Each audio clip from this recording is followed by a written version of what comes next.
Well, welcome everybody. Thanks for joining us again for big challenge number 4, sharing Jesus in a spiritually indifferent culture, the fourth of our 5 big challenges this week. My name's Craig Josling and I work at City Bible Forum. So good that you could spare the time today. I was really pleased when we did the survey last year to work out what our 5 big challenges were, that this was the third most popular, if you like, big challenge amongst Christians. So I was really pleased that there are lots of Christians out there who want to talk about Jesus in their workplaces, but obviously they find that challenging and they find that difficult. So hopefully today you'll be encouraged. You might pick up a few hints and tips about how to share Jesus in your workplace. Dave, thanks for joining us today. No worries. Thanks, Craig, and thanks everyone for having me. No problems. Dave, tell us about your work. What do you do at the moment? Where have you worked previously? Yeah, sure. So I currently work at, as you can see in my background, a company called Getty Images. So I'm a manager in data analytics. I look after the Asia Pacific region as a data analytics manager, and I've been here for about just a bit over a year.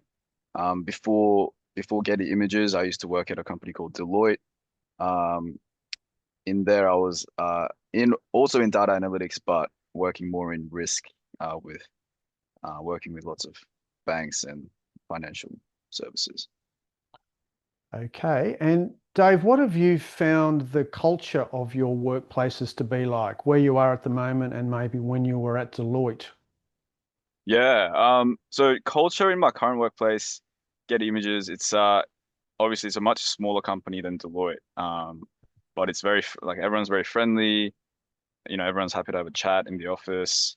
Um, yeah, so quite open to chat, just friendly environment.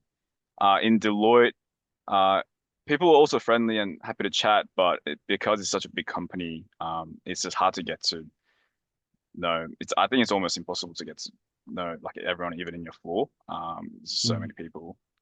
So I guess you sort of have your own group of, colleagues that you talk to on a Yep. Yep. consistent So basis. it's definitely easier to get to know people in your current workplace because it's smaller. Yeah, that's right. Yeah. Yeah. Okay. Well, Dave, on our topic today, sharing Jesus in a spiritually indifferent culture, what's been your experience? What challenges have you found in this area? Yeah, I think in my current workplace at Getty Images, um, there are a few challenges. I think first one is a lot of the colleagues in my current company are older than me. I think I am the youngest, if not, yeah, I think I'm the second youngest in the company in the Sydney office, and I'm 28. Um most of the colleagues are older and just in a different stage of life. They've got they're married with kids who are sort of older, and Hmm. I'm not even married, so I need to work on that first. And so the colleagues are older. I'm also quite new to the company. There's a lot of people in my company that's been there for quite a long time, like 10 years, 20 years, even 30 years. So a lot of employees that's been there for a long time.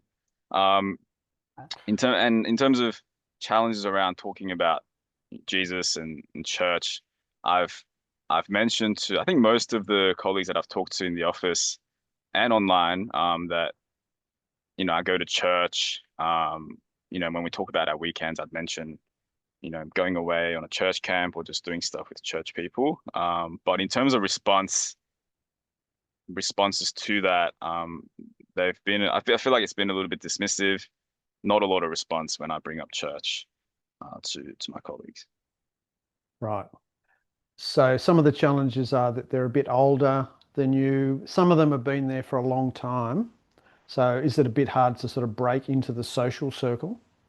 Yeah, I think so because a lot of those guys have worked with each other for like close to 10 years, if not more. So for me, I'm really the new kid on the block, and I think it takes time to Yeah. get into the circle and get into the level of friendship Hmm. that they've built over the Yep. years. Yeah. And you have to uh, somehow build that respect, and so that people can see what a great bloke you are, and and they're happy to talk about spiritual things with you. Yeah, that's right. Yeah. So, but you're finding that a bit difficult in your current workplace. What about at Deloitte? Do you think it was easier to talk to people there? I think Deloitte had its own challenges as well. One of the things that made it easier in terms of building relationships or just having just common things to talk about was just that I had a lot of people around my age at Deloitte. Mm, So then naturally we would, I think, just have a lot of common things to talk about, or even after work, going for drinks and just hanging out afterwards was, I think, in a way easier. Um, but but yeah, Deloitte definitely had its own challenges as well. And mm, mm. I think I mentioned before how it's such a big company. A lot of people come and go quite Yes. frequently. Um, so in terms of building long term or even short to medium term relationships, Yes. I think that was a challenge there. Yeah. Yep. Okay. Well, let's flip it around and get more positive on this topic. So, how do you start a conversation about spiritual things with work colleagues without it feeling forced or awkward? Yeah, yeah, definitely. I think with anything, it really starts with prayer. Prayer about the opportunities of these kind of conversations to come up, but also prayer for the people that you work with. And I think for me, um, yeah, I always try to start with prayer for the specific people as well that I wanted to talk to about Jesus. So it starts with prayer, and then I think number two is also getting to know the people really well. I think when it comes to spiritual things and things about church and Jesus, a lot of people in the workplace are indifferent. Um, but when it comes to sharing about their own personal life, what's going on in their life, things about their family, their kids, or their friends, their hobbies, they're not indifferent when it comes to that. So Mm, I think it's good to really actually have a genuine interest in them and what's going on in their lives. So it's getting to know them, and also another thing is um, instead of just trying to share your perspective or only asking very pointed questions to get across your point, asking lots of questions to them and just genuinely trying to find out, what their opinions are, what their worldview is, what their thoughts are around these kinds of topics as well. And lastly, I think investing time into hanging out with them and carving and making sure you do carve out time to actually go and talk to them or offer to have lunch together or hang out with them after work and things like that. okay. And Dave, have you got any examples of when God did give you an opportunity to talk about Jesus? Yeah, definitely. So in Deloitte, um, I had two close mates that I got to know in my time at Deloitte. Uh, one was his name was Ravi, and the other was Suhas. And um, yeah, Ravi and Suhas, we were in the same team, um, same floor, so we'd see each other in the office maybe a few days a week. And yeah, it just started off as a friend as friendships. We got to know each other more, and and then we started hanging out as well, like over lunch, over coffee, over dinner as well.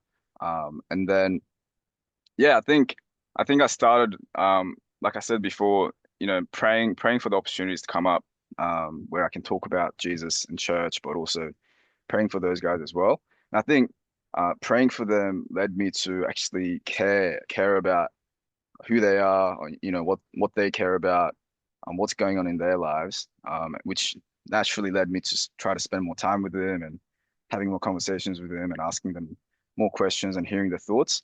Um, so yeah, the relationship sort of developed over time, and then um, over over lunch and over drinks after work, we'd have more and more sort of conversations that go past surface level and have deeper conversations. And I remember one instance with Ravi where we um, went for drinks after work, and in the pub we actually ended up talking about really deep things, like about our thoughts on what life is, and questions around you know the universe, and where did it all come from.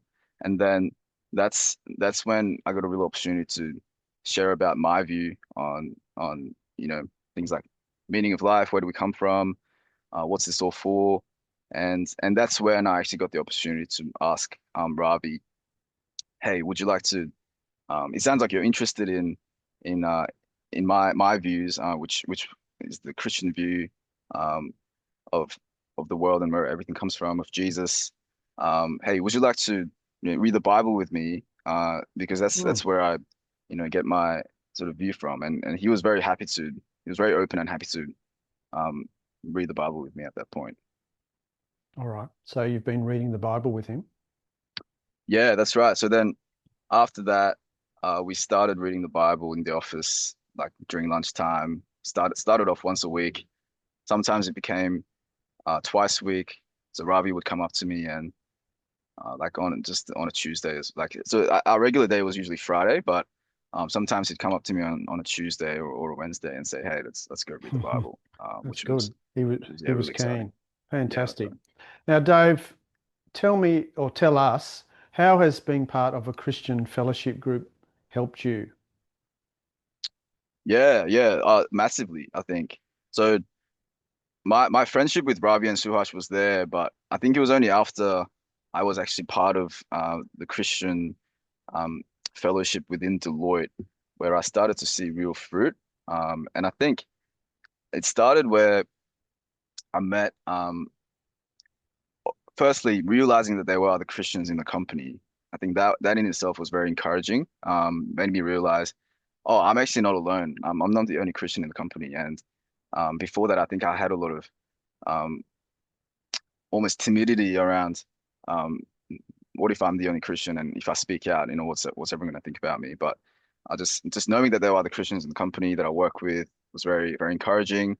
And then just gathering with them on a regular basis and praying for our colleagues and praying for the conversations and the relationships really, I think, brought a lot of fruit. And um, particular colleague that really encouraged me was a guy named Jono Hickson. He was in Deloitte Brisbane, and he was sharing with us about how he got opportunities to talk to his colleagues about Jesus, and got opportunities to read the Bible with them, and and one of them actually became a Christian after reading the Bible with him, and I think he brought him to church as well. So that really made me go, oh wow, like sharing about Jesus to our colleagues in this workplace is possible, and I can with God's help, it seems like something I can do as well. So, Great. yeah, that was really, really Well, encouraging. hopefully you sharing your story today might spur lots of people who are in this meeting to do likewise as well. Yeah, definitely, God willing. All right, we'd better leave it there, Dave, but we'll see you again during the Q&A time. I'm now going to share a few thoughts on 2 Corinthians chapter 4, verses 4 to 6. Now, this passage is good because it reminds us that it's not just about practical techniques. Dave did share how, yes, making an effort to hang out with your workmates, um, asking them questions, trying to find out their worldview. There's lots of practical things that we can do, obviously, but there's also the spiritual side of it as well. And the good thing about these verses is it reminds us that we are fighting a spiritual battle, and Satan is blinding people from seeing Jesus' glory. But on the positive side, we also see that God is shining his light into dark hearts. And so he is at work by the Holy Spirit. I'm going to read the verses out. The God of this age has blinded the minds of unbelievers so that they cannot see the light of the gospel that displays the glory of Christ, who is the image of God. For what we preach is not ourselves, but Jesus Christ as Lord, and ourselves as your servants for Jesus' sake. For God, who said, "Let light shine out of darkness," made his light shine in our hearts to give us the light of the knowledge of God's glory displayed in the face of Christ.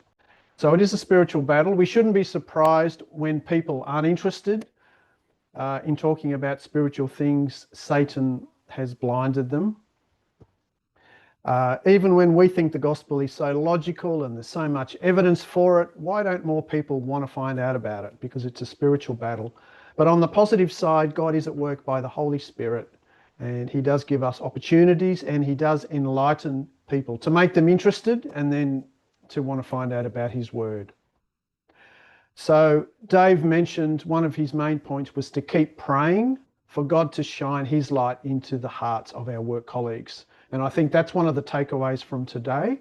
How much time do you actually spend praying for your non-Christian workmates? In your church home group, when you go around the circle and they ask for prayer points, why not next time they do that, say, I'd like to pray for one or two of my non-Christian work colleagues, because God is at work by the Holy Spirit. Dave, have you ever felt that your efforts were pointless because most colleagues seem indifferent? Um, yeah, I think there were definitely certain points where I might, try to talk about church, try to talk about Jesus, and really ask them questions to get more out of them on what they thought, or just if they have any opinions around it, and where it felt like they just didn't want to talk about it, and they just Yeah. didn't want to take it anywhere. So I think there were moments where, oh, is this actually going to go anywhere? But I think, I think as much as those moments existed, it was like those moments with friends like Ravi and Suhas that came up where I got to actually share, not only share about Jesus, but actually read the Bible with them. Really, Yeah. um, made those moments uh Mm. seem not as bad. Like, Filled filled up your encouragement tank. If you have one yeah, really positive experience, it keeps you going for a long time, even if you hit a few brick walls. yeah, that's right. Yeah, exactly. Okay. From GHD, where did you start with reading the Bible with Ravi? Was there Mm. a particular book? Yeah. So okay, so when it says where, I'm assuming that's Which asking for which which part of the which Bible. which book of the Yeah, Bible? yeah, okay.